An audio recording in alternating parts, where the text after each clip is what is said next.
আপনারা দেখছেন আধ্যাত্মিক ভারত, ভারত পৃথিবীর শান্তির কথা বলে।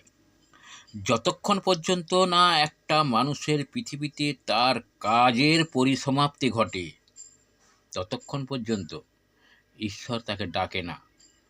তার কাজ শেষ হলে তবেই ঈশ্বর তাকে ডেকে নেয়। এতে আমাদের আফসোস করার কিছুই নাই। যেমন ছোটোবেলায় পুতুল নাচ দেখেছি, পুতুল নাচের নাটক এখনও হয়, মাঝে মাঝে দেখি, কিন্তু খুব কম। সেই পুতুল নাচ উপর থেকে সুতো ধরে তাকে নাচায় একজন নাচনেওয়ালারা।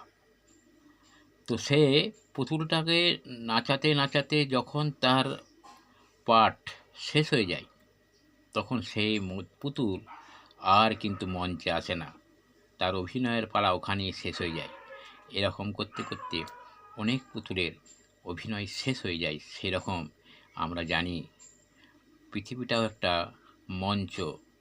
সুতো ধরে সৃষ্টিকর্তা নাচাচ্ছেন, যখনই অভিনয় শেষ হয়ে যায় তখনই কিন্তু সে সেই সুতো ধরে উপরে তুলে নেয়, তার পাঠ শেষ হয়ে যায়।